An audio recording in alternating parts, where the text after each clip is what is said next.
Hi friends, welcome back to my channel. ഇന്ന് നമുക്ക് ഒരു മെക്സിക്കൻ അവക്കാഡോ വെച്ചിട്ടുള്ള ഒരു ഡിപ്പ് എങ്ങനെയാണ് തയ്യാറാക്കുന്നതെന്ന് നോക്കാം. ഇതൊരു ഡിപ്പായിട്ടോ അല്ലെങ്കിൽ സ്പ്രെഡ് ആയിട്ടോ ഈവൻ സാലഡ് ആയിട്ടോ പോലും യൂസ് ചെയ്യാൻ പറ്റുന്ന വളരെ ഹെൽത്തി ആയിട്ടുള്ള ഒരു റെസിപ്പിയാണ് ഗുവക്കമോളി. അപ്പോൾ നമുക്ക് ഈ ഒരു ഗുവക്കമോളി എങ്ങനെയാണ് തയ്യാറാക്കുന്നതെന്ന് നോക്കാം. ഇതിനാവശ്യമായിട്ടുള്ള ഇൻഗ്രീഡിയൻസ് നോക്കാം.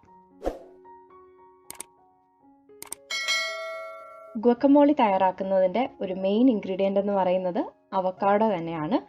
അവക്കാഡോ വളരെ ഹെൽത്തി ആയിട്ടുള്ള ഒരു ഫ്രൂട്ടാണ്. ഇതിനെ ബട്ടർ ഫ്രൂട്ട് എന്നും അല്ലെങ്കിൽ വെണ്ണപ്പഴം എന്നും പറയാറുള്ള ഈ ഒരു ഫ്രൂട്ട് വെച്ചിട്ടാണ് ഈ ഒരു സാലഡ് അല്ലെങ്കിൽ ഡിപ്പ് അല്ലെങ്കിൽ സ്പ്രെഡ് തയ്യാറാക്കുന്നത്. മറ്റ് ഇൻഗ്രീഡിയൻസ് നോക്കാം.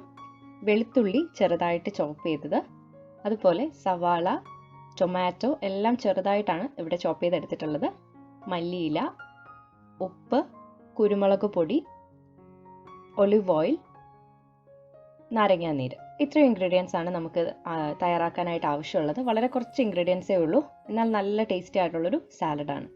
ആദ്യം നമുക്ക് അവക്കാഡോ കട്ട് ചെയ്തിട്ട് അതിൻ്റെ ഫ്ലഷ് ഇതിൽ നിന്നൊന്ന് സ്കൂപ്പ് ചെയ്തെടുക്കാം. ഒരു സ്പൂൺ ഉപയോഗിച്ച് ഇതുപോലെ സ്കൂപ്പ് ചെയ്ത് എടുക്കാം. വളരെ സോഫ്റ്റ് ആയിട്ടുള്ളൊരു ഫ്രൂട്ടാണ്, അപ്പോൾ അതുകൊണ്ട് തന്നെ നമുക്ക് എളുപ്പത്തിൽ ഇതങ്ങ് ഇളക്കിയെടുക്കാൻ പറ്റും. അതുപോലെ അവക്കാഡോ സെലക്ട് ചെയ്യുമ്പോൾ നല്ല ഫ്രഷ് ആയിട്ടുള്ള നല്ല ഗ്രീൻ ആയിട്ടുള്ള അവക്കാഡോ തന്നെ എടുക്കണം. നല്ല ഗ്രീൻ കളർ ആവുമ്പോഴാണ് ഈ ഒരു ഗുവക്കമോളി നല്ല ടേസ്റ്റി ആയിട്ട് കിട്ടുന്നത്.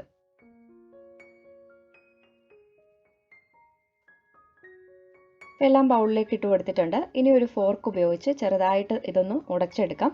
ഒത്തിരി ഫൈൻ ആയിട്ട് അങ്ങ് ഉടഞ്ഞു പോകണമെന്നില്ല, ചെറുതായിട്ട് പീസ് കിടന്നാലും കുഴപ്പമില്ല. ഇതുപോലെ ഒന്ന് മാഷ് ചെയ്ത് എടുക്കാം. എല്ലാം മാഷ് ചെയ്തെടുത്തതിന് ശേഷം നമുക്കിതിലേക്ക് ഓരോ ഇൻഗ്രീഡിയൻ്റ് ആയിട്ട് ചേർക്കാം. ആദ്യം വെളുത്തുള്ളി ചോപ്പ് ചെയ്തത്. വെളുത്തുള്ളിയൊക്കെ ചേർക്കുമ്പോൾ ഒരു പ്രത്യേക ഫ്ലേവറാണ്.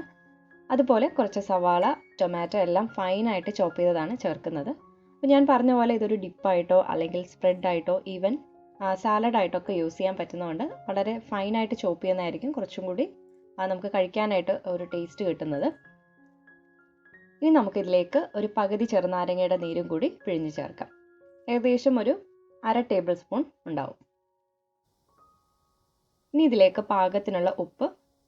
ഞാനിവിടെ ഒരു 1/4 ടീസ്പൂൺ ഉപ്പാണ് ചേർത്തിരിക്കുന്നത്. ഒത്തിരി ഉപ്പ് ചേർക്കരുത്, കുറച്ച് ചേർത്ത് ഒന്ന് നോക്കിയിട്ട് വേണം കൂടുതൽ ചേർക്കാൻ. ഉപ്പ് കൂടിപ്പോയി കഴിഞ്ഞാൽ ഈ ഒരു ഗുവക്കമോളിക്ക് ടേസ്റ്റ് കുറയും.